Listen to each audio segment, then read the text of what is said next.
আজকে ভগবানের প্রিয় ভক্ত অর্জুন এর জায়গায় থেকে ওনাকে ভগবান শ্রীকৃষ্ণ বানিয়ে দাপর যুগের কিছু কথা করব আলোচনা এই সভা মাঝে।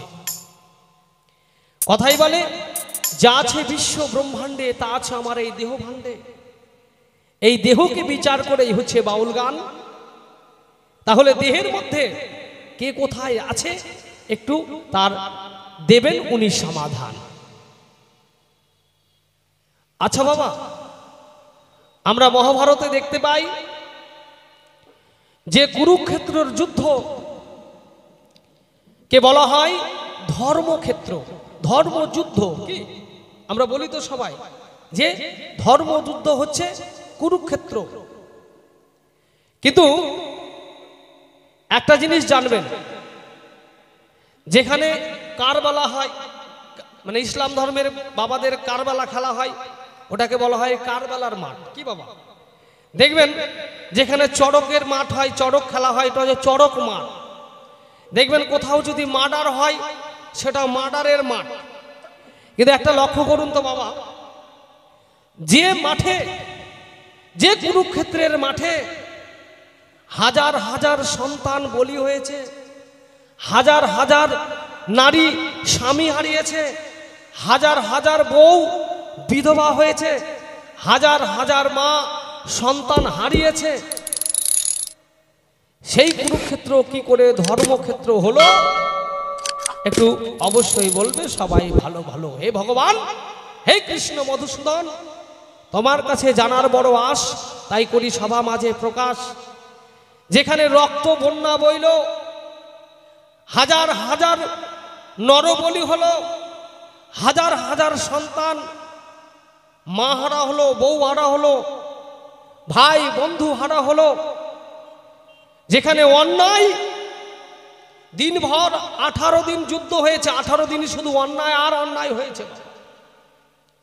তাহলে সেই কুরুক্ষেত্র যুদ্ধ কি করে ধর্মক্ষেত্র ধর্মযুদ্ধ হলো? আমার প্রথম জিজ্ঞাসা তোমার ঠাই, তাই আমি অর্জুন হয়ে তোমার কাছে জিজ্ঞাসা রেখে গেলাম। তাই যেখানে হাজার হাজার বন্যা হলো, হাজার হাজার রক্ত বন্যা হলো, সে কি কারণে ধর্মক্ষেত্র হলো? দ্বিতীয় কথা, এই যে অভিমন্যু কুরুক্ষেত্রের যুদ্ধে ঘোষিত ছিল বাবা, যে নিরস্ত্র হবে, যে নত স্বীকার করবে, তাকে কোনোদিন মারা হবে না। কিন্তু একটা ছোট্ট শিশু, যার 17 থেকে 18 বছর বয়স, আমার সন্তান, যার নাম অভিমন্যু, আমার একমাত্র পুত্র, তাকে 7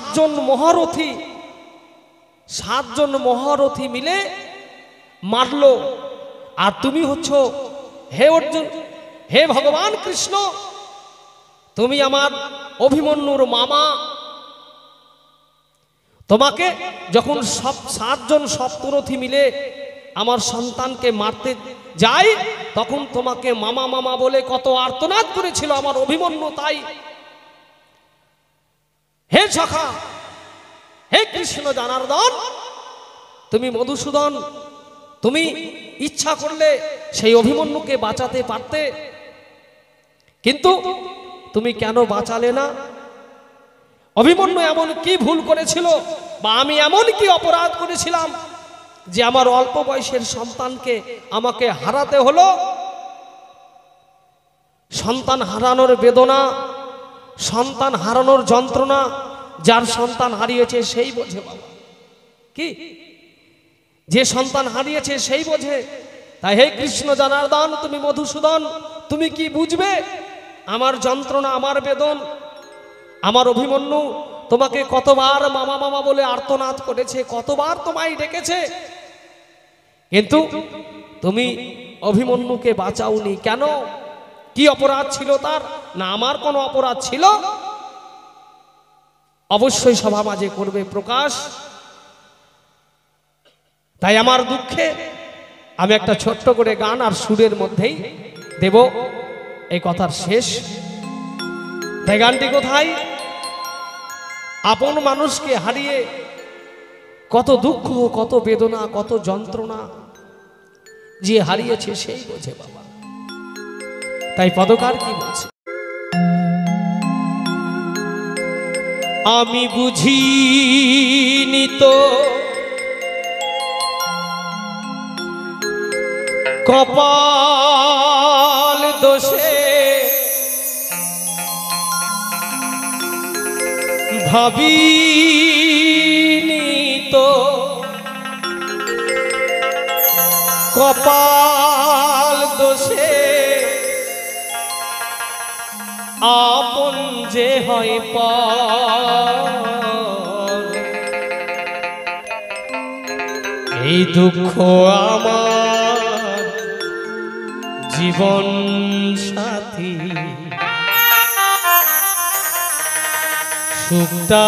সুখটাই যা যাব।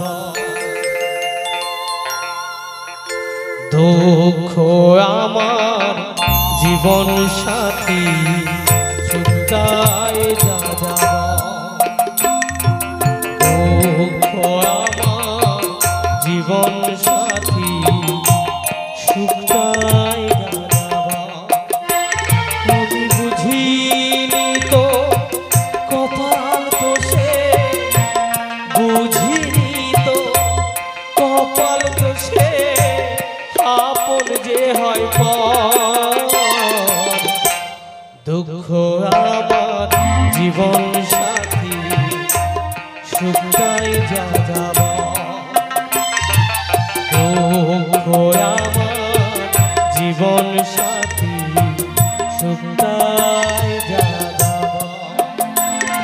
একবার তাই গৌর সীতানাথ প্রেমানন্দে হরিবল।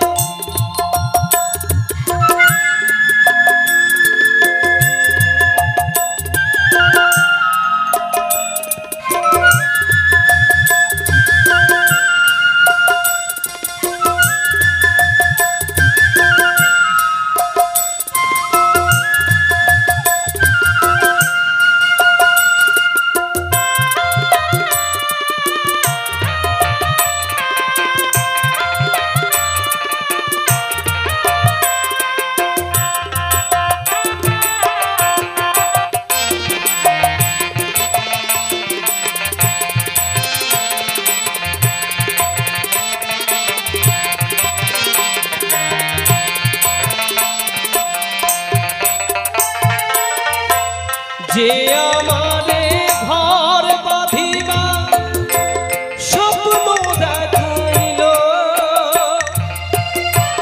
সে আমারে ঘর ছাড়িয়া পথে বসাইল। হায়রে পথে বসাইল।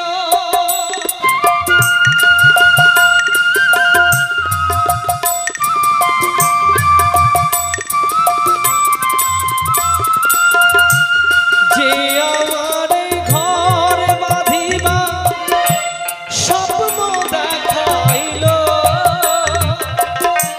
সে আমারে ঘর ছাড়িয়া পথে বসাইল। পথে বসাইল। আমি বুঝিনি তো মনটা যে তার, ভাবিনি তো মনটা যে তার শুকনো বালু চর। দুঃখ আমার জীবন সাথী, সুখটাই যা যাব। দুঃখ আমার জীবন সাথী, সুখটাই যা যাব।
যন্ত্রণা যে দিল আমি বুঝিনি তো মনটা যেটা ভাবিনি তো মনটা যেটা কাল বৈশাখের ঝড় দুঃখ আমার জীবন সাথী শুকাই যা যাবা দুঃখ আমার জীবন সাথী শুকাই যা যাবা আমি বুঝিনি তো কপাল দোষে বুঝিনি তো কপাল দোষে আপন যে হয় দুঃখ আমার জীবন সাথী শুকাই যা যাবা দুঃখ আমার জীবন সাথী শুকাই যা যাবা দুঃখ আমার জীবন সাথী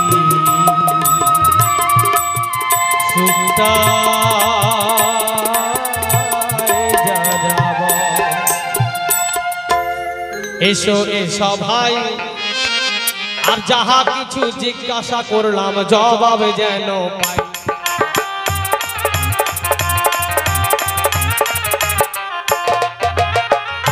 কুরুক্ষেত্রের যুদ্ধ হলো ধর্মপুত্র হলো বলবে সবাই তাই কিঞ্চিত ভাবে জিজ্ঞাসা আমি রেখে গেলাম তাই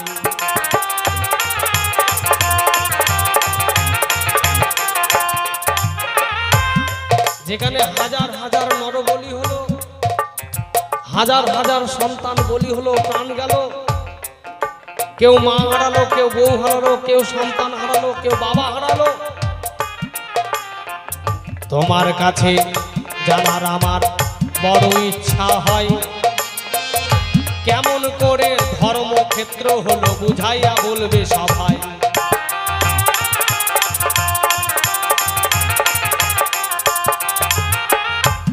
আমার অভিমন্যু তোমার নিজের ভাগনা হয় গো আমি বলি সবাই তাই 7 জন রথে মিলে মারে যখন অভিমন্যু তোমায় ডেকেছিল বারে বারে কেন বাঁচাও নাই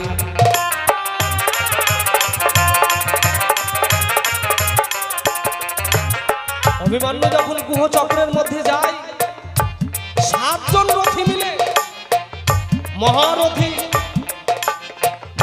মিলে ঘিরে অভিমন্যুকে যখন মারে অভিমন্যু যন্ত্রণায় মামা মামা করে ডাকে মামা তুমি আমাকে বাঁচাও মামা তুমি আমাকে বাঁচাও হে কৃষ্ণ জনার্দন তুমি আমার সন্তানকে বাঁচাও অভিমন্যু এমন কি অপরাধ করেছিল যে তাকে অল্প বয়সে মরতে হলো আর আমি কি এমন অপরাধ করেছিলাম কি পাপ করেছিলাম যে আমার সন্তানকে অল্প বয়সে আমাকে হারাতে হলো দ্বিতীয় কথার জিজ্ঞাসায় আমি সবাই দিলাম ঠাই সঠিক ভাবে বুঝাইয়া বলবে কৃষ্ণ মহোদয়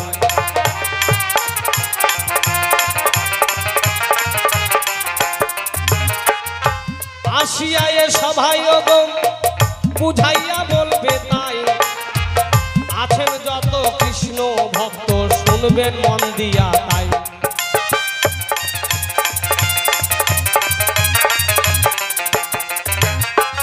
প্রথমের মতো আমিও গো আসর রাখতে চাই সঠিক ভাবে বুঝাইয়া বলবে কৃষ্ণ মহোদয় এই পর্যন্ত আমিও গো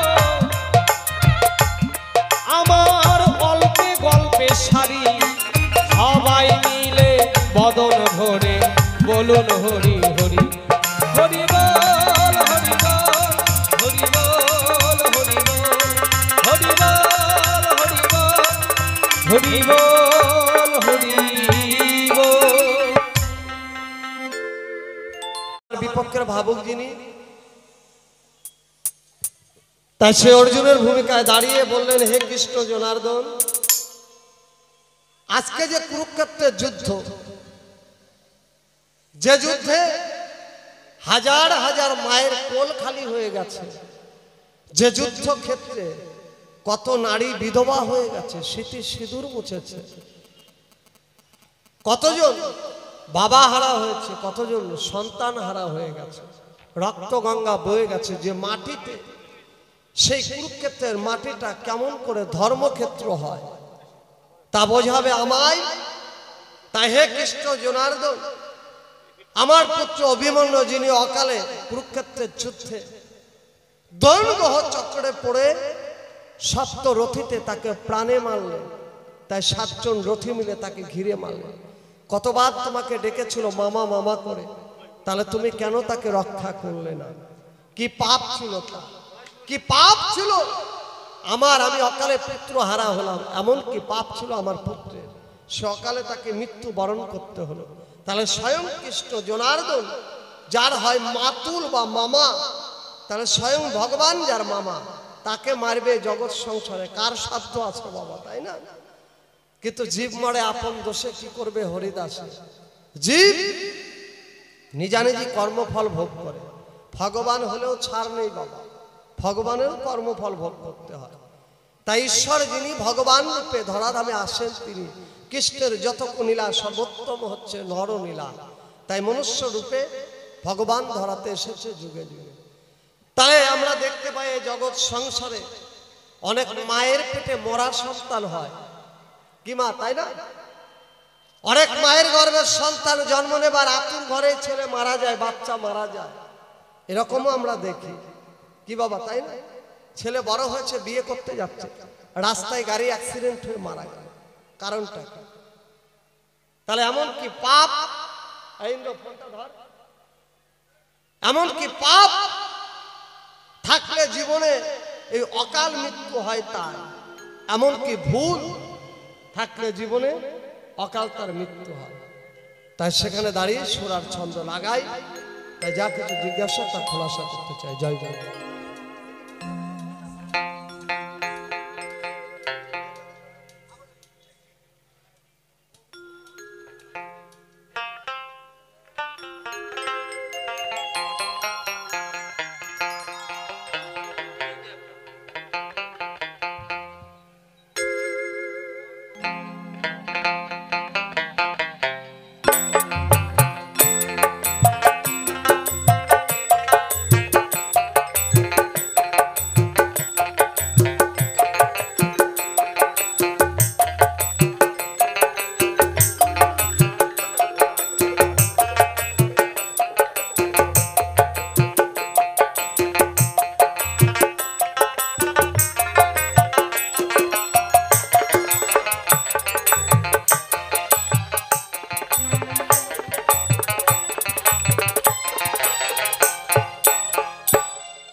তাই ঠিক সে জায়গা দাঁড়িয়ে আজকে আমার সখা, যিনি সখা শব্দের অর্থ কি বাবা? সখা মানে হচ্ছে বন্ধু। এ জগতে ভগবান 5টা প্রেমকে প্রাধান্য দিলেন। মীরাবাই বলে গেলেন, বিনা প্রেম সে নাহি মিলে নন্দলালা, একমাত্র প্রেমেই ভগবানকে মেলে। এই প্রেম শব্দের অর্থ কি? প্রেম মানে হচ্ছে একটা ভাব। কয়টা ভাব? এই জগৎ সংসারে পঞ্চভাবে গোবিন্দকে লাভ করা যায়। পঞ্চভাব বা পঞ্চপ্রেমে একমাত্র গোবিন্দকে, ঈশ্বরকে লাভ করা যায়। শান্ত, দাস্য, সখ্য, বাৎসল্য আর মধু, এই হচ্ছে পঞ্চভাব বা পঞ্চপ্রেম। তাই শান্ত প্রেমে যত মনি ঋষি যোগীগণ যারা যোগ সাধনার মাধ্যম দিয়ে গোবিন্দকে লাভ করেছিল, দাস্য ভাব, দাস্য প্রেম কাকে বলে? যে প্রেম, যে ভাব একমাত্র গোবিন্দের চরণের সেবা করে যেজন গোবিন্দকে লাভ করেছিলেন, তিনি হচ্ছে বনের হনুমান, যিনি রামচন্দ্রের চরণের দাসত্ব করে ভগবান রামচন্দ্রকে কাছে পেয়েছিলেন। সখ্য ভাব, সখ্য শব্দের অর্থ হচ্ছে বন্ধুত্বপূর্ণ ভাব। কারা পেয়েছিলেন ভগবানকে বন্ধুত্ব করে? শ্রীদাম, সুদাম, দাম, বসুদাম আর সুদামা। আর পেয়েছিলেন পঞ্চ পাণ্ডবের মধ্যে শ্রেষ্ঠ বীর হচ্ছে অর্জুন। এরা গোবিন্দর সঙ্গে বন্ধুত্বপূর্ণ প্রেম করেছিলেন, বন্ধু ভাবে তাকে পেয়েছিলেন কাছে। আর এই পঞ্চ প্রেমের মধ্যে শ্রেষ্ঠ দুখানা প্রেম, তা হচ্ছে বাৎসল্য প্রেম। এই বাৎসল্য প্রেম কাকে বলে? সন্তানের সঙ্গে বাবা মার যে ভালোবাসা, যে ভাব, যে প্রেম, এটাকেই বলা হয় বাৎসল্য প্রেম। আর সর্বপ্রেমের মধ্যে সর্বশ্রেষ্ঠ প্রেম তা হচ্ছে মধুর প্রেম, মধুর ভাব। এইভাবে গোবিন্দকে লাভ করেছিলেন স্বয়ং রাধারানী, স্বয়ং মীরাবাই। তা কি বলবো আপনাদের ঠাই। তাই অর্জুন হচ্ছে আমার সখা, তাই সখ্য ভাবের ভাবুক সে, তাই বন্ধুত্বপূর্ণ ভাবে সে আমাকে পেয়েছিল কাছে। তাই তো সে আমার এত কাছের ভক্ত জন্য তাকে আমি কাছাকাছি রাখার জন্য আমার আপন বোন সুভদ্রাকে অর্জুনের সঙ্গে বিয়ে দেন। কি বলবো আপনাদের ধারে। তাই অর্জুনের সঙ্গে বিয়ে দিয়ে অর্জুনকে আমি ভগ্নিপতি বানিয়ে নিই। তাই অর্জুনের ঔরস আমার বোন সুভদ্রার গর্ভে যে সন্তানের জন্ম নেয় সে হচ্ছে অভিমন্যু, আমার ভাগনা। আজ কুরুক্ষেত্রের যুদ্ধে সেই অভিমন্যু অকালে গেল প্রাণে মরে। কি বলবো আপনাদের ধারে। নববধূ তার ঘরে গর্ভে সে বাচ্চা নিয়ে গর্ভবতী আমার বৌমা, ভাগনা বউ। তাহলে এমন কি পাপ করেছিল আমার নাতি, জন্ম নেবার আগেই পিতা হারা হয়ে গেলেন। যিনি হবে হস্তিনাপুরের ধার্মিক রাজা, প্রতাপশালী রাজা, ভাবী রাজা পরীক্ষিত, সে জন্মই নেয়নি, মায়ের পেটে রয়েছে। এমন সময় বাবা যদি কারো মারা যায় তাহলে পাপটা তার কি হয়? কোন পাপের ফলে? পিতৃহারা হলো অকালে মাতৃ জঠরে থেকে। এমন কি পাপ করেছিলাম আমি অর্জুন, আমি অকালে পুত্রহারা হলাম। এমন কি পাপ করেছিল আমার ছেলে অভিমন্যু, অকালে তাকে প্রাণে মত্ত হলো স্বয়ং কৃষ্ণ জনার্দন, যার মাতুল বা মামা হয়। কি বলবো আপনাদের ঠাই। তাই জিজ্ঞাসা রেখে গেছে আমার কাছে আজকে অর্জুন। তাই সুর ছন্দ লাগাই, প্রতিটা কথার জবাব দিতে চাই। শাস্ত্রে বলেন গুরু রুষ্ট হলে কৃষ্ণ রাখিতে নারে, কৃষ্ণ রুষ্ট হলে গুরু রাখিবারও পারে। তাই গুরু অভিশপ্ত জীবন নিয়ে আজকে মত্তধামে এসেছে তারা। কারা না? যিনি আকাশের চন্দ্রদেব, চাঁদের যিনি অধিপতি দেবতা, তিনি হচ্ছে চন্দ্রদেব। অমা দেবতাদের মধ্যে অপরূপ সুন্দর ছিল চন্দ্র। আর দেবীদের মধ্যে এই দেবতাদের যিনি গুরুদেব, দেবগুরু বৃহস্পতি, যার স্ত্রীর নাম হচ্ছে তারা দেবী। এই তারাও ছিল অপরূপা সুন্দরী। তাই গুরু মায়ের সঙ্গে শিষ্য ছেলে চন্দ্রের হয়ে যায় ভাব, ভালোবাসা, প্রেম। তাই শিষ্য ছেলের হাত ধরে তারা দেবী পালিয়ে যায়। কি বলবো আপনাদের ঠাই। দেবতাদের কাছে বিচার দেয় বৃহস্পতি।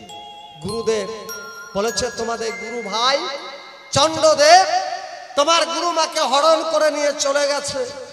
দেবরাজ ইন্দ্র বিচার করে আবার গুরুমাকে গুরুর কাছে ফিরিয়ে দেয়। পুনরায় যখন আবার চন্দ্রের হাত ধরে গুরুমা পালিয়ে যায়, তখন দেবগুরু বৃহস্পতি চন্দ্রকে অভিশাপ দিলেন, হে চন্দ্রদেব তুই শিষ্য মানে ছেলে, আর গুরু মা হচ্ছে মাই, তাই তুই ছেলে হয়ে মাকে করলি হরণ। যা অভিশাপ দিচ্ছি, দেবত্বকুল ত্যাগ করে মত্তধামে যাবি, তুই নররূপে জন্মগ্রহণ করবি, ধরায় তুই থাকবি, কিন্তু অকাল তোর হবে মৃত্যু। যখনই অভিশাপ দিলেন চন্দ্রকে বৃহস্পতি, চন্দ্রদেব সাতজন রথীকে নিয়ে দেবগুরু বৃহস্পতিকে গুরুদেবকে আক্রমণ করলেন। যখনই গুরুকে আক্রমণ করলেন, গুরু আবার অভিশাপ করলেন, হে চন্দ্র আজকে যেমন সপ্ত রথী মিলে আজকে আমাকে মারবার করে তুই আক্রমণ করেছিস, যা অভিশাপ দিচ্ছি আবার মত্তধামে যাবি, স্বয়ং কৃষ্ণ জনার্দন হবে তোর মাতুল, এইরকম সপ্ত রথী মিলে তোকেও ঘিরে মারবে। সেদিন তুই মাতুল মাতুল করে ডাকবি, স্বয়ং ভগবান তোকে রক্ষা করবে না। তাহলে বোঝা গেল যেমন কর্ম করে আসবে জীব, তেমনই তাকে ফল পেতে হবে। আর তারা দেবীকে অভিশাপ দিলেন, হে তারা আমি তোমার স্বামী, আমি তোমার কাছে দামি, তাই তুমি স্বামীর ভালোবাসা বুঝলে না, স্বামীকে চিনলে না, স্বামীকে সম্মান করলে না, তুমি স্বামীকে ত্যাগ করলে। স্বামী একটা নারীর জীবনে কত দামি জিনিস তুমি বুঝতে পারলে না। এই জগতে যার স্বামী নাই সেই ব্যথাটা বোঝে কি মা, তাই না? তদ্রূপ ঠিক তাই। যাও, আমি তোমাকে অভিশাপ দিচ্ছি, তুমিও দেবত্বকুল ত্যাগ করে মত্তধামে যাবে। আর এই চন্দ্রদেবী তোমার স্বামী হবে অভিমন্যু, তাই তুমি হবে উত্তরা। তুমি রাজার কন্যা হয়ে জন্মগ্রহণ করবে, অকালে তোমার স্বামী হারা হয়ে যাবে। তুমি অকালে বিধবা হবে, তখন বুঝবে স্বামীর কি জ্বালা, স্বামী কি দামি জীবনে। তাই অভিশপ্ত জীবন নিয়ে শোনো সখা বলি তোমার ধারা। তাই তো গুরু অভিশপ্ত জীবন নিয়ে তারা এসেছে এই মত্ত ধামে।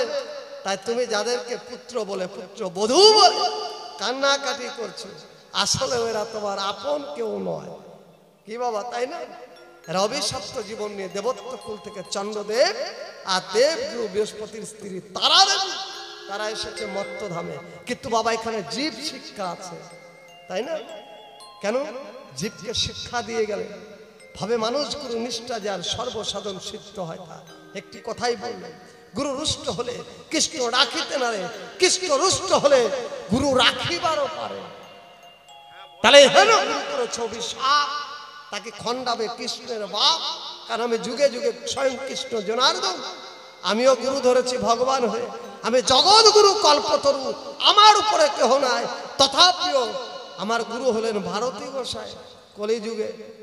কি বলবো আপনাদের, ঠাই দাপন নীলায় কৃষ্ণের তিনটে গুরু বাবা। তার দীক্ষা গুরু গর্গমণি, তার শিক্ষা গুরু শান্তিপনি মণি, আর তার প্রেমের গুরু হচ্ছে শ্রীমতী রাধারানী। তাই রাম অবতারে যখন ছিলাম আমি, আমার গুরু ছিল বিশ্বামিত্র মুনি। সত্যযুগে শঙ্খপত্র গদা চক্রধারী নারায়ণ রূপে যখন আমি ছিলাম, আমার গুরু ছিলেন সনক ঋষি। তাহলে যুগে যুগে আমি ভগবান, আমি গুরু ধরেছি, এখানে গুরুই করেছে অভিশাপ, তাকে খণ্ডাবে কৃষ্ণের বাপ কি বাবা, তাই না? তাই ঠিক সেখানে দাঁড়িয়ে সুর আর ছন্দ লাগাই। আজকে ভক্তের কিছু মনের ব্যথা তা কিছুটা মলম দিয়ে যায়। জয় গুরু।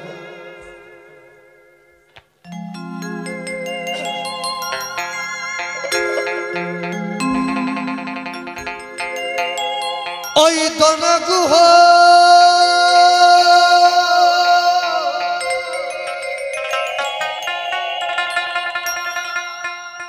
ওই দনগুহ চক্র মাঝে আজি মরিল প্রাণে, চন্দ্র তুল্য অভিমন্য আজি চলেছে রণে। তাহলে যিনি চন্দ্র তুল্য অভিমন্য, তিনি আজকে রণ মানে যুদ্ধে যাচ্ছে। তারা কৃষ্ণ কৃষ্ণ করে ডাকে, মামা মামা করে আমাকে ডাকলো, তথাপি আমি স্বয়ং ভগবান যার মামা, সে গিয়ে রক্ষা করলাম। কেন? গুরু অভিশপ্ত জীবন।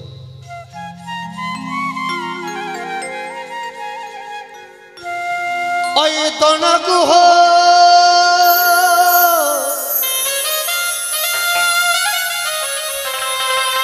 ওই দনগুহ চক্র মাঝে আজি মরিল প্রাণে, চন্দ্র তুল্য অভিমন্য চলেছে রণে। চন্দ্র তুল্য অভিমন্য চলেছে রণে। দনগুহ চক্র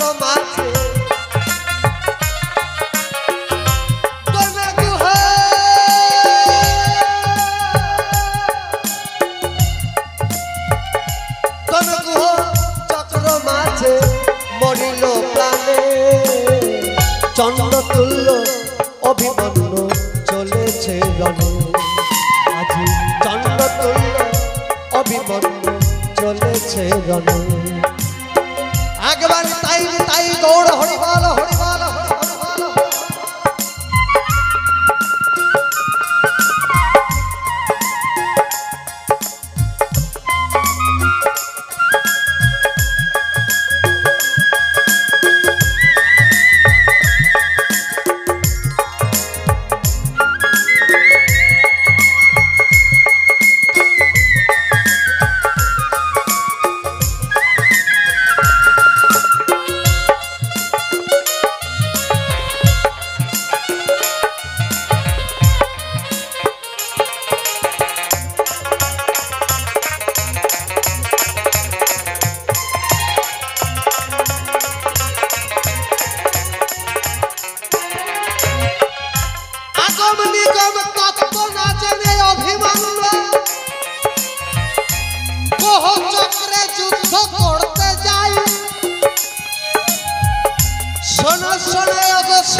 রথিতে মারা গেল, যে গ্রহ চক্রের মধ্যে মারা গেছিল বাবা, এই গ্রহ চক্রটাকে বলা হয় দ্রোণ গ্রহ চক্র, সর্প। তাই সেই সর্প অভিমন্যু তার অকাল মৃত্যু হয়।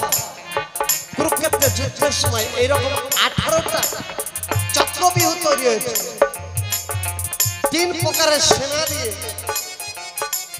একটা গোলাকার চক্রের মধ্যে সেনার একটা বেষ্টনী করা মণ্ডল, তার 3টি দরজা, 3টি দরজার মধ্যে যখন একত্রিত হয় তখন কিন্তু যুদ্ধক্ষেত্রে যে যোদ্ধা ঢুকে পড়ে আর যুদ্ধ করে জয়লাভ করে আবার ঠিক এই 3টে সেনার দল 3 ভাবে ঘুরতে থাকে একই রাউন্ডের মধ্যে।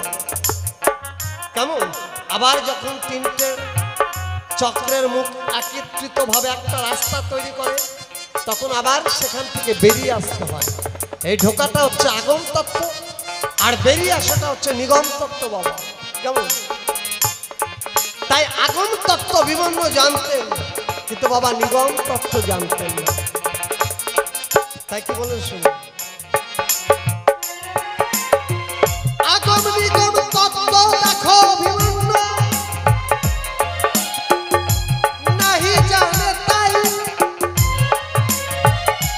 গ্রহ চক্রে ঢুকে গেল বলি যে সভায়।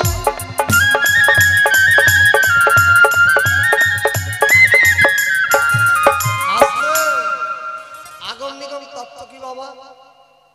আগম তত্ত্ব হচ্ছে ঢোকার সন্ধান এই গ্রহ চক্রের মধ্যে, আর নিগম তত্ত্ব হচ্ছে বেরিয়ে আসার সন্ধান, যুদ্ধ করে যুদ্ধে জয়লাভ করে বেরিয়ে আসা।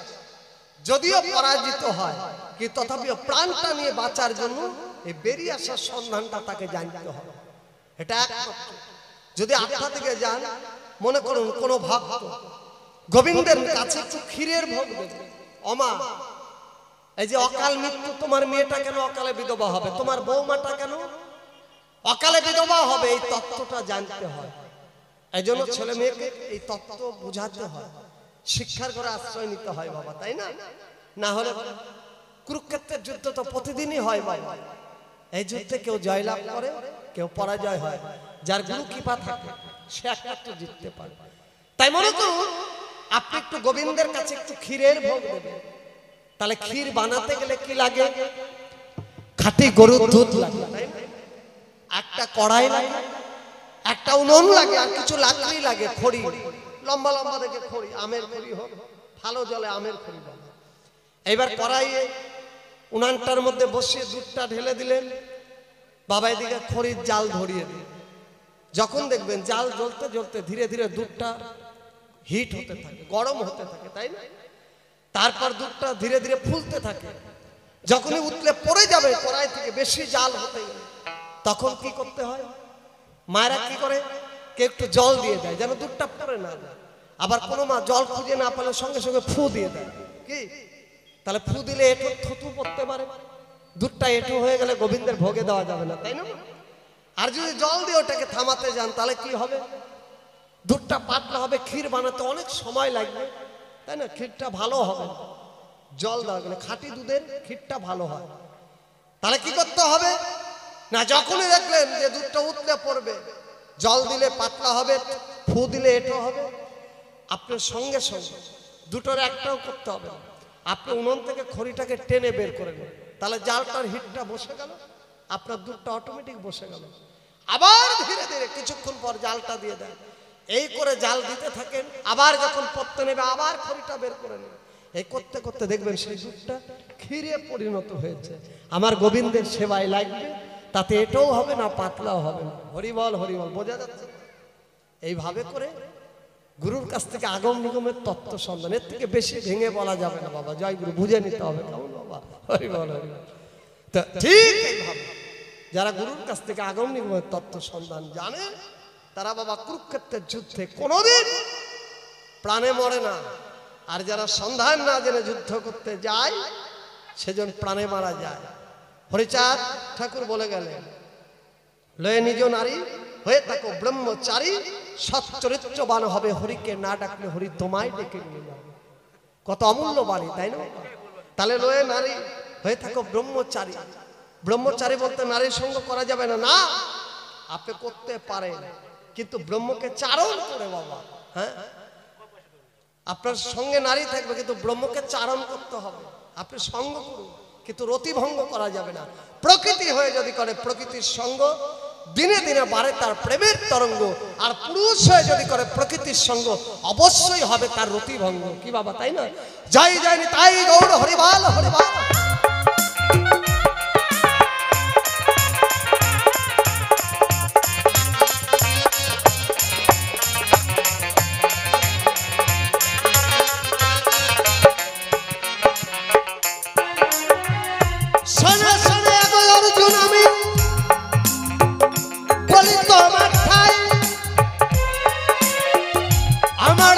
সুভদ্রার দোষেও ভাগনা মারা যায়।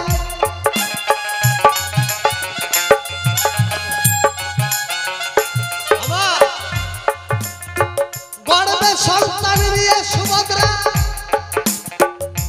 অর্জুনের কাছে আগম নিগম তত্ত্ব শুনতে চায়। আগম তত্ত্ব শুনতে শুনতে ঘুমাইয়া যায়।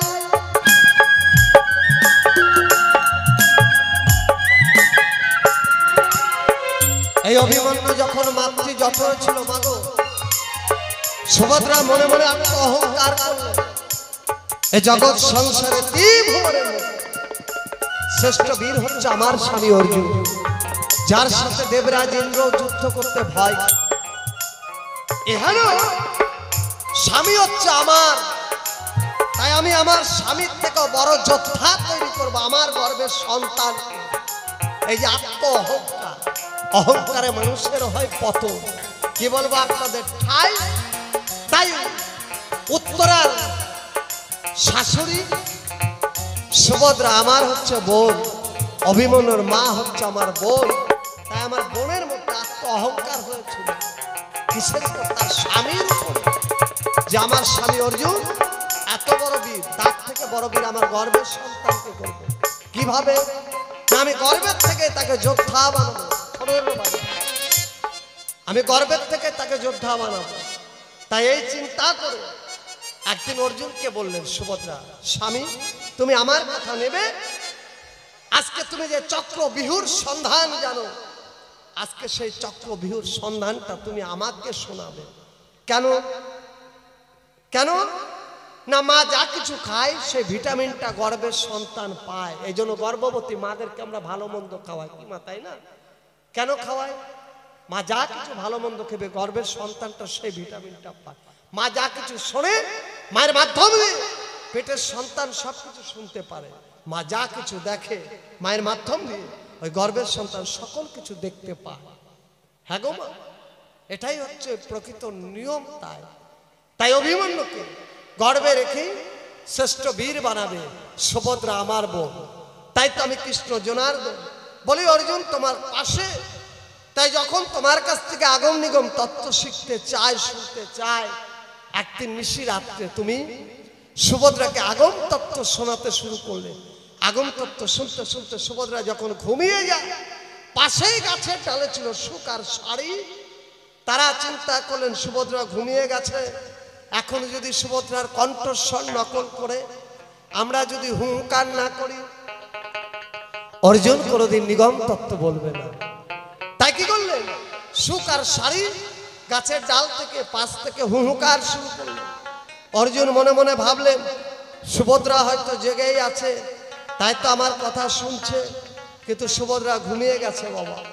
তাই সুভদ্রা ঘুমিয়ে যায়, গর্ভের সন্তানও ঘুমিয়ে যায়, কিন্তু মনের আনন্দে অর্জুন নিগম তত্ত্ব বলতে শুরু করলেন। কেন না, এই যে আড়াল থেকে সুখ শাড়ি দুটো পাখি তারা হুঙ্কার করলেন, কিন্তু মনের আনন্দে অর্জুন নিগম তত্ত্ব বললেন। কিন্তু সেই তত্ত্ব কথা সুভদ্রার শোনা হয়নি।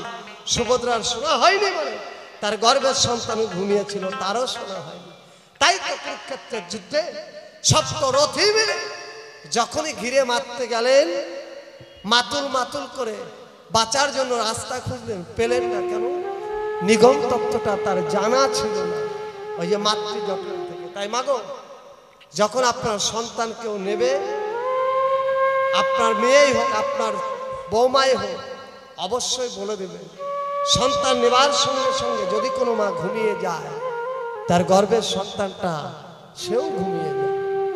তার সন্তান নেবার পর যত নিশি জেগে থাকবে, আপনার গর্ভের সন্তান এই পৃথিবীতে ততদিন দীর্ঘ আয়ু নিয়ে বেঁচে থাকবে। কেমন? তাহলে এই ভুলগুলো আমরা করে থাকি, মনের অজান্তে করি ভুল, এজন্য দিতে হয় আমাদের ভুলের মাসুল, তাই না? এ হচ্ছে বিষয়। কি বলবো আপনাদের, ঠাই সখা। তাই তোমার পুত্র মরার একটা কারণ না, অনেক কটা কারণ, আরো কিছু কারণ রয়েছে। তাই বলি তোমার ধারে কেন মারা গেছে, আরো কারণ রয়েছে। এই অর্জুন যিনি অভিমন্যুর পিতা হলেন, তিনি আজও আমাদের ভারতবর্ষের সংবিধানে আছে বাবা। মহাভারত থেকে নেওয়া আইনটা আজকে ভারতবর্ষের সংবিধানে রয়েছে। ছেলের বয়স হতে হবে 21, মেয়ের বয়স হতে হবে 18, তবেই যদি তাদের বিবাহ দেয় তাদের দাম্পত্য জীবনটা সুখী হয়। কিন্তু যখন এই অভিমন্যুর বিবাহ দেয় উত্তরার সঙ্গে, বিরাট রাজার একমাত্র কন্যা, নাম যার উত্তরা, অপরূপা সুন্দরী, যিনি পূর্ব জন্মে ছিলেন তারা দেবী, দেবগুরু বৃহস্পতির স্ত্রী। তাই একেতে গুরুর অভিশাপ, স্বামীর অভিশাপ, কিন্তু এই জন্মেও করেছে কিছু ভুল, তাই সেই মূলে রয়েছে ভুল, তাই দিতে হচ্ছে ভুলের মাসুল। তাই অভিমন্যুর যখন বিয়ে দেয় অর্জুন, এই অভিমন্যুর বয়স ছিল 16 বছর। নাবালক ছেলের সঙ্গে সাবালিকা মেয়ের বিয়ে হয়েছে বাবা, যার কারণে অকালে মারা যেতে হলো অভিমন্যু। তাহলে কতগুলো ভুল করেছে বাবা, তাই না? একটা ভুল না। তাই ক্ষুদ্র ক্ষুদ্র ভুলে, ক্ষুদ্র ক্ষুদ্র পাপে একটা সন্তান অকালে যায় না। জয় গুরু জয়। তাই কি বলছে শুনুন।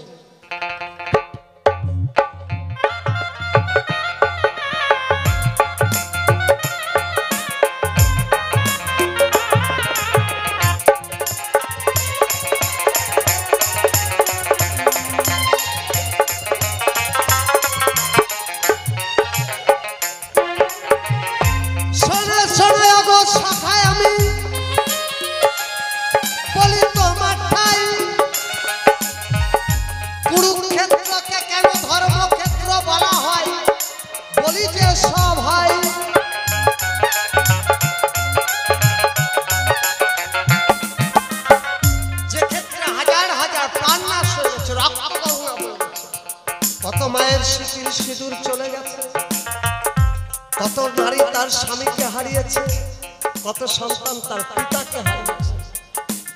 তাহলে এহেন একটা পাপিষ্ঠ জায়গাকে, ক্ষেত্র, ক্ষেত্র মানে জায়গা, জমি, স্থান, তাকে ধর্মক্ষেত্র কেন বলা হয়? শোনো শোনো গো সখায়, আমি বলি তোমার ধরে যে ক্ষেত্রে ধর্মের জয় হয়, বলি যে তোমার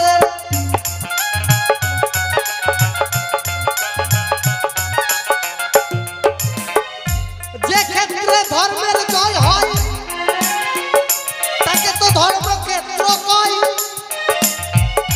যে ক্ষেত্রে অধর্মের জয় হয় সেটা কুরুক্ষেত্রই হয়।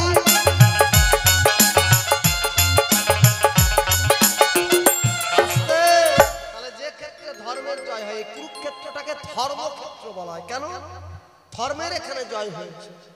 তাই যখনই পঞ্চ পাণ্ডবেরা ধর্ম, গুরু দ্রোণাচার্য, গুরু কৃপাচার্য, এদেরকে প্রণাম করতে গেলেন, যুদ্ধের অনুমতি নিতে গেলেন, এরা তাদের বিপক্ষে যুদ্ধ করবে, অথচ এই যে গুরুজনদেরকে সম্মান দেওয়া, তাই ধর্মরাজ যুধিষ্ঠির যিনি লাভ করেছে 100 বার, তারা পরাজয় হয়েছে।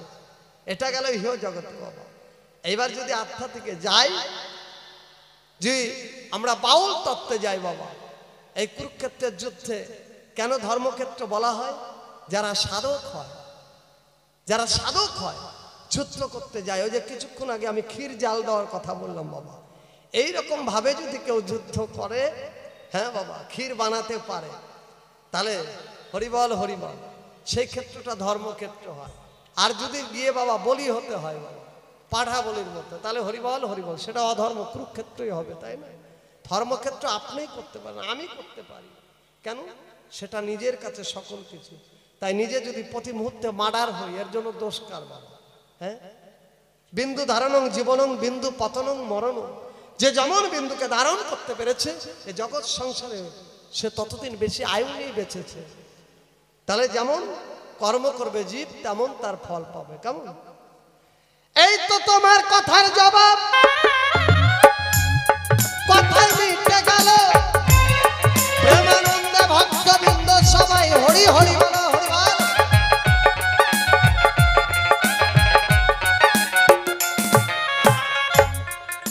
তাহলে যা কিছু জিজ্ঞাসা ছিল আজকে আমার সখার তা খোলাসা করা হলো ভালো।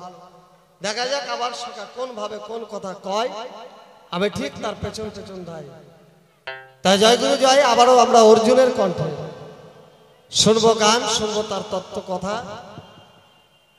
তাই আমাদের পরে রয়েছে শিল্পী নূর আলম ফকির, তাই না? আজকের বিশেষ আকর্ষণ এই মঞ্চে নূর আলম ফকির, নদিয়া করিমপুর থেকে আগত। তারপরেই থাকবে এই মঞ্চে শিলিগুড়ি থেকে আগত আমার বন্ধুবর শিবানন্দ হালদার রসিক বাউল, সঙ্গে রয়েছে মমতা দাসী, ভালো ভালো শিল্পী। আগামী দিন এই মঞ্চে আমার আদিবাসী বন্ধুদের জন্য শিল্পী রয়েছে সুদূর ঝাড়খণ্ড থেকে আগত। আমরা সেই জঙ্গলমহল নাম শুনেছি, সেখান থেকে আগত রথিন কিসকু। কেমন? যার গান আপনার টিভির পর্দায় দেখেছেন, ইউটিউবে দেখেছেন, রেডিওতে যার গান শুনেছেন, সেই রথিন কিসকু মহাশয় কালকে এই মঞ্চে গান শোনাবে।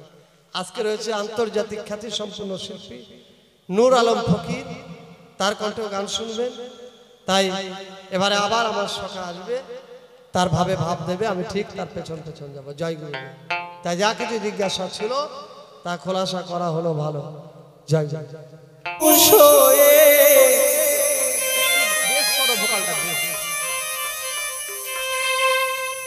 আবার যদি মানুষ হয়ে আসি ধরা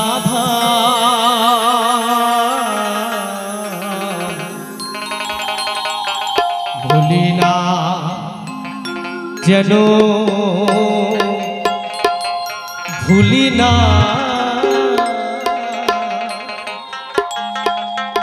ভুলি না তোমারে না।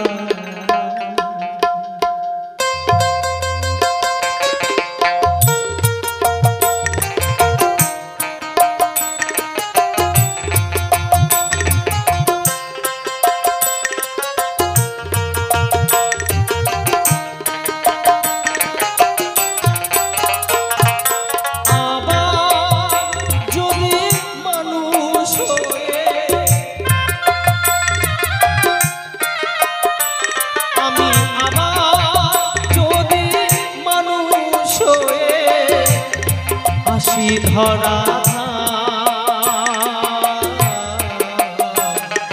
ভুলি না যেন, ভুলি না, ভুলি না তোমারি না, ভুলি না যেন, ভুলি না, ভুলি না তোমারি না। জয় জয় জয় গৌর সীতানাথ হরিবল।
কণ্ঠে দিও নামের মালা,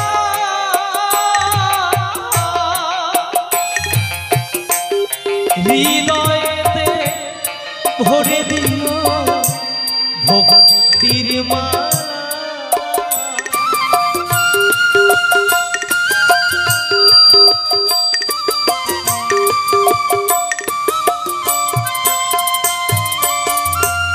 কণ্ঠে দিও নামের মালা,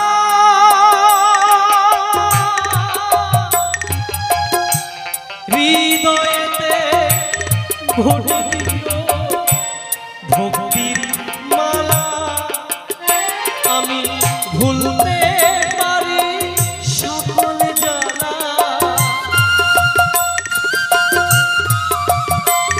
আমি ভুলতে পারি সকল জানা প্রেমে মুঝে অভিয়া। ভুলি না যেন ভুলি না, ভুলি না তোমারে না, ভুলি না যেন ভুলি না, ভুলি না তোমারে না। হরি বল।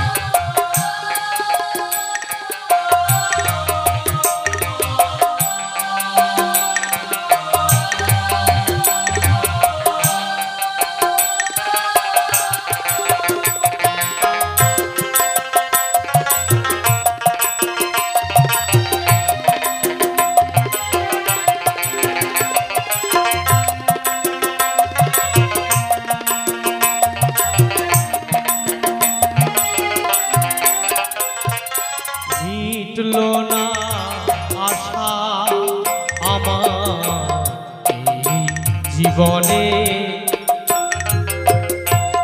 হলো না তোমায় ডাকা শুদ্ধ মনে।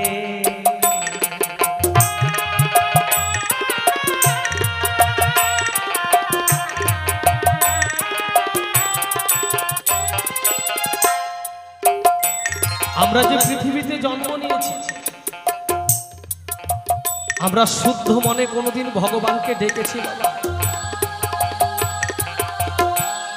যে শুদ্ধ মনে ডেকেছেন সে কিন্তু ভগবানকে পেয়েছে, আর যিনি শুদ্ধ মনে ডাকেন নাই তিনি ভগবানকে কোনোদিন পান নাই।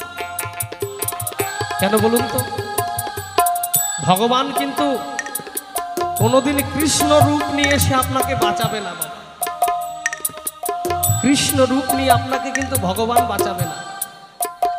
ভগবান কোনো না কোনো অবতার নিয়ে, কোনো রূপ নিয়ে, কোনো ব্যক্তির রূপ নিয়ে এসে দেখবেন আপনি এমন একটা বিপদে পড়েছেন, হয়তো আপনার দ্বারাই সেটা সাধ্য হচ্ছে না, কিন্তু এমন একজন বন্ধু এসে আপনাকে পরামর্শ দিল যাতে আপনি সেটা থেকে উত্তীর্ণ হলেন। কি হয় না বাবা? হয়তো এই জন্য ভগবান কোনো না কোনোভাবে এসে আপনাকে কিন্তু বাঁচাবে। কথাই বলে না, রাখে হরি তো মারে কে।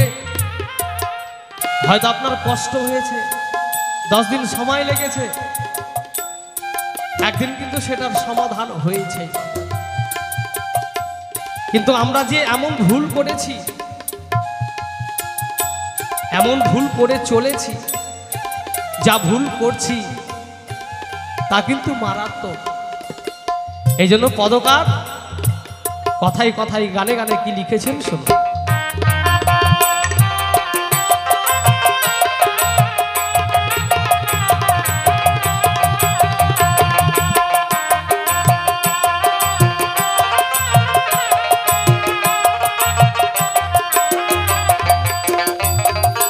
মিটলো না আশা আমার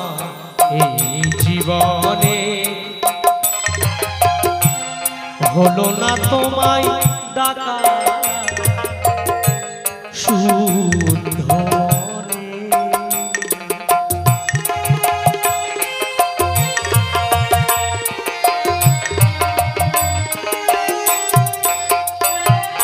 মিটলো না আশা আমার এই জীবনে, হলো না তোমায় ডাকা শুদ্ধ মনে। মুক্তি আমি চাই না দয়া, চাই মুক্ত সাধা।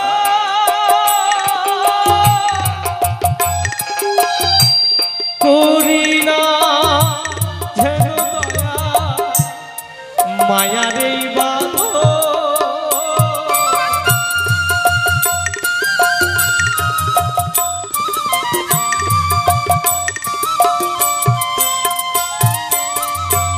মুক্তি আমি চাই না দয়া, চাই মুক্ত সাধা।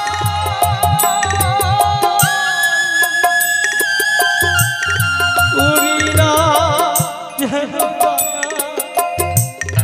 মায়ারি বাঁধন।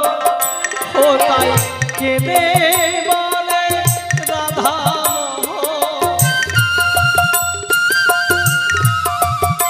ও তাই কেঁদে বলে রাধা মোহন, তুমি হয়ো না আমার মা। ভুলি না যেন ভুলি না, ভুলি না তোমারে না। ভুলি না যেন ভুলি না, ভুলি না তোমারে না। আমি আবার যদি মানুষ হয়ে, আমি আবার যদি মানুষ হয়ে হাসি ধরা, ভুলি না যেন ভুলি না, ভুলি না তোমারে না। ভুলি না যেন ভুলি না, ভুলি না তোমারে না, ভুলি না তোমারে না, ভুলি না তোমার না। কর গুরু পূজা,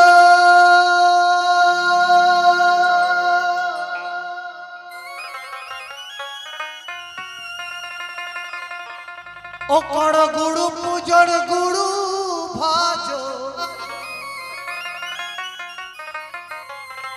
ওরে মন গুরুকে তুমি করো সাথ,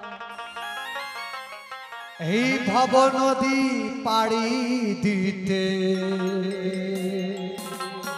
গুরু কি পার দরকার। এই ভব নদী পাড়ি দিতে একমাত্র গুরু কি পা দরকার, তাই না? গুরু কি পা ছাড়া আমি এ পার থেকে সেই পারে যেতে পারবো না। তাই এ পার থেকে সেই পারে যেতে গেলে একজন সৎগুরু শরণাপন্ন হতে হবে, তবেই জীব মোক্ষ কৈবল্য সেই মুক্তির পথ খুঁজে পাবে। এই মোক্ষ কৈবল্য মুক্তির পথ পেতে গেলে বাবা আমরা দীক্ষা এবং শিক্ষা দুটোই নেই মায়ের জীবনে। তাহলে এই দীক্ষার শিক্ষা নিলেই আমার এই জন্মটা কোনোদিন উদ্ধার করতে পারবো না বাবা। এই দেহটা উদ্ধার হতে পারে, কিন্তু দেহের মধ্যে যে মানুষটা রয়েছে বাবা, যে মানুষটা আমাকে সর্বক্ষণ বলাচ্ছে, তাই তো আমি বলছি। তাহলে সেই মানুষটাকে উদ্ধার করতে গেলে আমাদের জীবনে আর একটা গুরুর দরকার রয়েছে। কেন? দীক্ষা নিলে এই দেহটা শুচি হয়, সুস্থ হয়। শিক্ষা নিলে দেহটা সুস্থ থাকে, দাম্পত্য জীবনে সুখী হয়। কেন? এই দেহটা হচ্ছে পঞ্চভৌতিক দেহ বাবা। খিতি অপ তেজ মরুদ বল, আগুন বাতাস আকাশ মাটি আর জল, এই পাঁচ থেকে দেহখানা গঠিত। ইসলাম ধর্মে বললেন আল্লাহ পাক তাআলা যখন আদমকে সৃষ্টি করলেন, তিনটে জায়গা থেকে মাটি আনলেন একটি নূরের চালনাতে চাললেন, তার থেকে 5খানা আখের বেরোলেন। এই পঞ্চ আখের আর পঞ্চ ভৌতিক দেহ এক কিন্তু ভিন্ন নয়, একই ভিন্ন। তা আমাদের 4টা দেশ রয়েছে, স্থূল পবিত্র সাধক সিদ্ধি তদ্রূপ দীক্ষা। এই 4টা দেশের 4 ধরনের গুরু রয়েছে। তাহলে আমি দীক্ষা এবং শিক্ষা দুটো নিয়েছি শুধুমাত্র এই পঞ্চ ভৌতিক দেহের জন্য। কিন্তু এই পঞ্চ ভৌতিক দেহের মধ্যে যে পঞ্চ আত্মা রয়েছে, ভূত আত্মা, প্রেতাত্মা, আত্মা আত্মা, রাম আত্মা, রামেশ্বর, এই পঞ্চ আত্মাকে উদ্ধার করতে গেলে আপনার মানব জীবনে একটা যোগী গুরুর সান্নিধ্য লাভ করতে হবে, যিনি যোগের ঘরে গিয়ে, যার জন্য বলেন এই মানুষ উঠে যায় সাধনায়, ভগবান নেমে আসে করুণায়, দুজনার দেখা হয় মাঝ পথে, দেবতারা করছে আরাধনা জন্ম নিতে মানবে। তাহলে এই পঞ্চভৌতিক দেহের মধ্যে যে পঞ্চ আত্মা রয়েছে তা উদ্ধার করতে গেলে একটা যোগী গুরুর সান্নিধ্য লাভ করতে হবে। হ্যাঁ বাবা, নাহলে কোনোদিন উদ্ধার হতে পারবেন না। খালি যদি মনে করেন যে আমি দীক্ষা তো নিয়েছি উদ্ধার হব না, শিক্ষা নিয়েছি না, সারা জীবন ভালো মন্দ খাবেন, ট্যাঙ্কি ভর্তি পায়খানা করে ধুয়ে চলে যাবেন, জীবনে কোনো কিছুই লাভ হবে না বাবা। হরিবল হরিবল, জয় গুরু জয়। তাই একটা যোগী গুরুর সান্নিধ্য প্রতিটা মানুষের। তাই সেখানে দাঁড়িয়ে আমার বাউল কি বলছে শুনুন। হ্যাঁ বাবা, হচ্ছে হচ্ছে হচ্ছে।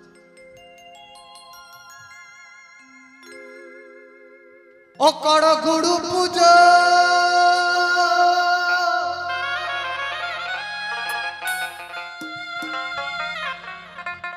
ও কর গুরু পূজন, গুরু ভাজ ভাজ, ওরে মন গুরুকে তুমি করো সার, এই ভব নদী পাড়ি দিতে গুরু কি পার দরকার।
নইলে আসা যাওয়া শুধুই বৃথা, গুরু তোমার বহির্তা।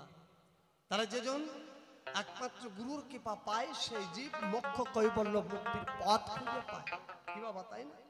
তাই পদকর্তা বললেন, তাই যার হয়েছে গুরু কৃপা, ওরে মন তার মিটেছে ভবের খিদা।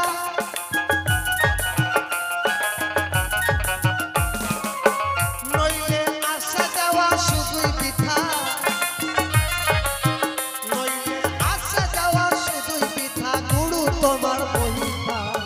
ভব নদী পাড়ি দিতে গুরু কি পার দরকার, ভব নদী পাড়ি দিতে গুরু কি পার দরকার। একবার শ্রী গুরু বৈষ্ণব গোসাই কেমন উঠলে হরিবল হরিবল হরিবল।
গুরু সমাধিকে আমি করব ভব নদী পাড়ি দিতে গুরু কি পার দরকার।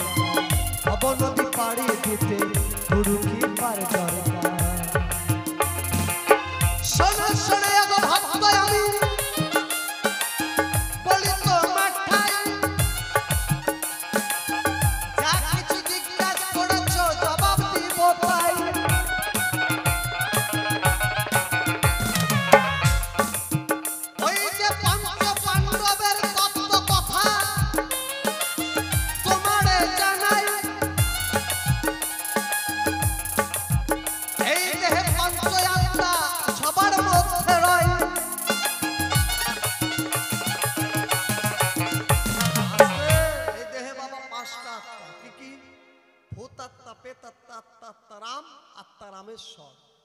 এই পঞ্চ আত্মা হচ্ছে পঞ্চ পাণ্ডব। কেমন? তাহলে পঞ্চ আত্মার মধ্যে ভূত আত্মা, প্রেতাত্মা, আত্মা আত্মা, রাম আত্মা, রামেশ্বর। এই পঞ্চ পাণ্ডবের মধ্যে তাহলে কে ধর্মরাজ যুধিষ্ঠির, কে ভীম, কে অর্জুন, কে নকুল, কে সদেব। এই যে আত্মা রামেশ্বর যিনি, তিনি হচ্ছে স্বয়ং ধর্মরাজ। যুধিষ্ঠির হলেন তিনি। কেন না তিনি একমাত্র সশরীরে বৈকুণ্ঠ ধামে গেছিলেন। কি বলবো আপনাদের ঠাই। তাহলে আত্মা আত্মা রামেশ্বর, আত্মা যিনি তিনি হলেন স্বয়ং ভীম। তাই পবন নন্দন ভীম যিনি, এই দেহের আত্মা হলেন তিনি। কেন আত্মাকে ভীম বলা হচ্ছে বাবা?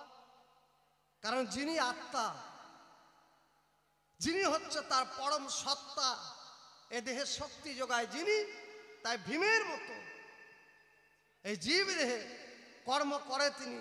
তাই আত্মা হচ্ছে পঞ্চমে পাণ্ডবের মধ্যে দ্বিতীয় বীর হচ্ছে সেই ভীম।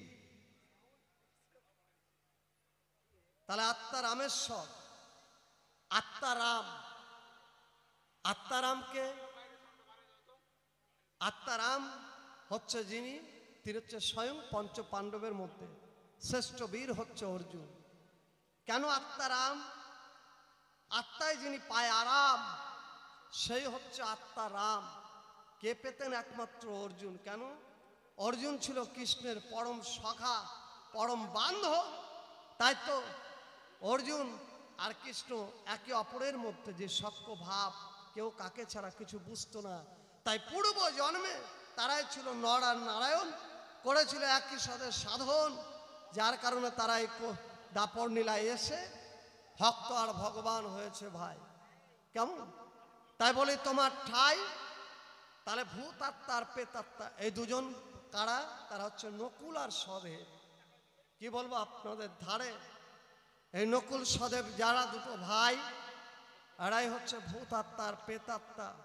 যার কারণে যখন মানব সরোবর পাড়ি দিয়ে ধর্মরাজ যুধিষ্ঠির সশরীরে বৈকুণ্ঠে যাবে, তাই যখনই মানব সরোবর পাড়ি দিতে যায়, তাই প্রথম অধ্যায়ে গিয়েই এই দুটো ভাই তারা দেহ রাখে।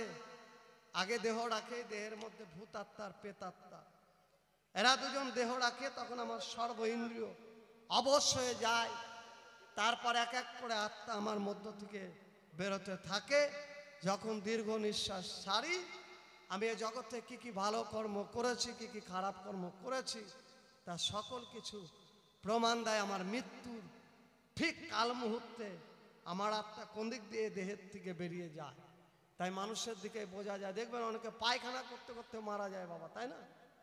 অনেকে মরে, অনেকে প্রস্রাব করতে করতে মারা যায়, অনেকে দেখবেন তাকিয়ে মরে, চোখ দিয়ে জল গড়িয়ে আত্মা বেরিয়ে যায়, কি মা, তাই না? অনেকের কান দিয়ে রক্ত বেরিয়ে দেখবেন অনেকে মারা যায় যখন শেষ নিঃশ্বাস ছাড়ে। কি এটা আমরা দেখতে পাই। কি বলবো আপনাদের ঠাই। তাহলে এই পঞ্চ আত্মা, পঞ্চভাব, পঞ্চভেদে আমার দেহ থেকে বেরিয়ে যায়। এরাই হচ্ছে পঞ্চ পাণ্ডব। কেন? যতদিন গোবিন্দ কাছে ছিল, তাই তারা 5 ভাই আমার মধ্যে ছিল। যখনই গোবিন্দ আমার বহির্মুখ হলো, এক এক করে পঞ্চ ভাই, পঞ্চ আত্মা আমার থেকে বেরিয়ে দূরে সরে গেল। তখন ডাক্তার এসে নাড়ি ধরে আমাকে মৃত বলে ঘোষণা করলো। কি বাবা, তাই না? ডাক্তার একবার নাড়ি ধরলো, বললো যে লোকটা মারা গেছে। কে? লক্ষণ বাউল মারা গেছে বাবা। তাহলে লক্ষণ বাউল আর দেহের মধ্যে নাই। তাহলে লক্ষণ বাউলের ডেড বডিটা পড়ে আছে, চলো শ্মশানে নিতে হবে, বলো হরি হরি বল। কি বাবা, তাই না? তাহলে কার ডেড বডি এটা? লক্ষণ বাউলের ডেড বডি। তাহলে লক্ষণ বাউলটা গেল কোথায়? কি মা বলছে লক্ষণ বাউলের লাশ পড়ে গেছে, চল দেখে আসি। লক্ষণ বাউলের মৃতদেহ পড়ে আছে, চল একটু শেষ দর্শন করি, শ্মশানে নিয়ে যাবে। এটাই তো বলবে সবাই যখন আমি মারা যাব। কি বলবো আপনাদের ধারে? তাহলে এই দেহটা হচ্ছে কার? না লক্ষণ বাউলের। তাহলে লক্ষণ বাউল নামে আমার মধ্যে কেউ ছিল, সে বেরিয়ে গেছে। এই পঞ্চ আত্মা পঞ্চভাবে তারা বেরিয়ে যখন যায়, এরাই হচ্ছে 5 ভাই, ধর্মরাজ যুধিষ্ঠির, ভীম, অর্জুন, নকুল, সহদেব। জয় গুরু জয়। তাহলে 100 ভাই কারা? এই দেহের মধ্যে 10 ইন্দ্রিয় বাবা, 10খানা ইন্দ্রিয় রয়েছে। এই 10টা ইন্দ্রিয়র মধ্যে এক একটা ইন্দ্রিয়র আবার 10 জন করে পারিষদ বর্গ রয়েছে। তাই 10টা ইন্দ্রিয় যারা এই দেহের মধ্যে প্রথমে অকাজও হয়ে যায়, তারা আমার চোখ, কান, নাক, জিহ্বা, ত্বক যা কিছু রয়েছে 10 ইন্দ্রিয়, এরা এক এক করে প্রথমে আমার দেহ থেকে অবসর নিয়ে নেয়। কেন?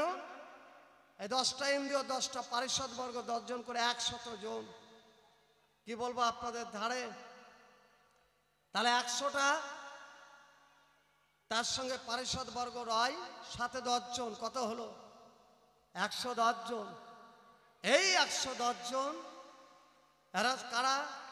100 ভাই, তার সঙ্গে ধর্মরাজ, তার বিরুদ্ধে যারা যুদ্ধ করেছিল, গুরু দ্রোণাচার্য, কৃপাচার্য, ভীষ্মদেব, জয়দ্রথ, শকুনি মামা, যিনি কর্ণ, এরা সকলেই আমার দেহ থেকে সবার আগে বেরিয়ে যায়।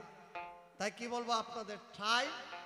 তা যারা আমার এক এক করে আমার আগের থেকে, আমার দাঁত আমার কাছ থেকে আগে চলে যায়, তাই না? কি বাবা, এক এক করে দাঁত পড়ে যায়, চুল পেকে যায়। তাহলে যে আমার এক একটা ইন্দ্রিয়, চোখের চামড়া ঘুচিয়ে যায়, শরীরের চামড়া ঘুচিয়ে যায়, চোখের জ্যোতি কমে যায়, তাহলে আমি দৃষ্টিশক্তি হারাতে ফেলি।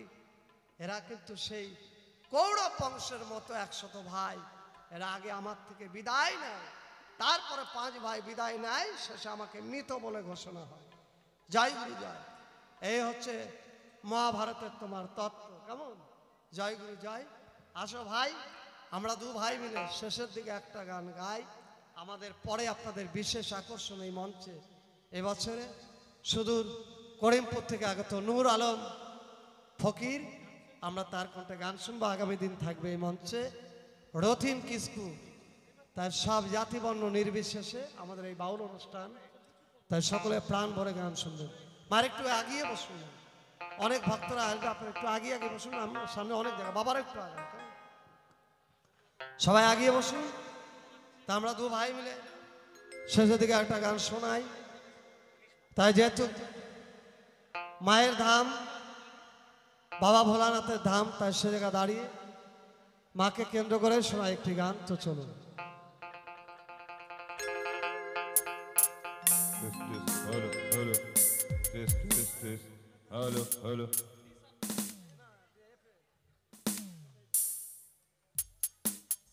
ঠিক, হ্যালো চেক টেস্টিং মনিটর বাড়িয়ে দাও আরো হ্যালো